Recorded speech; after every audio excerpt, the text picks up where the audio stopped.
2025 ஆசிய கோப்பை தொடருக்காக இந்திய கிரிக்கெட் அணி துபாய்க்கு சென்று அதாவது வெள்ளிக்கிழமை தன்னுடைய முதல் பயிற்சி அமர்வுல பங்கேற்றாங்க. 8 நாடுகள் பங்கேற்கும் இந்த மெகா தொடர் செப்டம்பர் 9ஆம் தேதி ஸ்டார்ட் ஆகுது. இதுல நடப்பு சாம்பியனான இந்திய அணி தன்னுடைய முதல் போட்டியில செப்டம்பர் 10ஆம் தேதி நடப்பு சாம்பியனான ஐக்கிய அரபு அமீரகத்தை எதிர்கொள்றாங்க. இந்திய அணியுடைய வீரர்கள் செப்டம்பர் 4ஆம் தேதி துபாய்க்கு புறப்பட பிளான் போட்டிருந்த நிலையில பல முன்னணி வீரர்கள் ஏற்கனவே துபாய்க்கு சென்று விட்டாங்களாம். இது தொடர்பான தகவல் படி இந்திய அணி தன்னுடைய முதல் பயிற்சியை துபாயில உள்ள ஐசிசி அகாடமியில உள்ளூர் நேரப்படி மாலை 6 மணிக்கு ஸ்டார்ட் பண்ணிருக்காங்க. வீரர்கள் வியாழக்கிழமை அன்று வெவ்வேறு குழுக்களாக துபாய்க்கு வந்து சேர்ந்திருக்காங்க. கேப்டன் சூரியகுமார் யாதவ், சுப்மன் கில், ஹர்திக் பாண்டியா, சிவம் துபே, குல்தீப் யாதவ், ரிங்கு சிங், அர்ஷித் ராணா, அபிஷேக் சர்மா, சஞ்சு சாம்சன் ஆகியோர் ஏற்கனவே துபாய் போயிட்டாங்களாம். அவர்களுடன் அணியுடைய தலைமை பயிற்சியாளர் கௌதம் கம்பீர் மற்றும் பேட்டிங் பயிற்சியாளர் சிதான்ஷி கோடக் ஆகியோருமே இணைந்திருக்காங்க. இந்த நிலையில பாத்தீங்கன்னா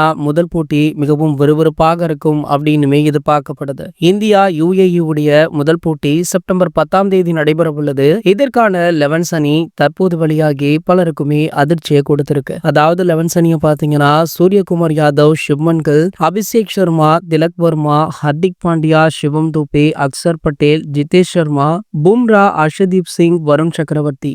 இந்த 11 அணி தான் பாத்தீங்கன்னா முதல் போட்டியில அதிரடியாக களமிறங்க இருக்காங்களா. இது போன்ற கிரிக்கெட் செய்திகளை பற்றி நீங்க உடனே தெரிஞ்சுக்க நம்மளுடைய சேனலை மறக்காம சப்ஸ்கிரைப் பண்ணிக்கோங்க.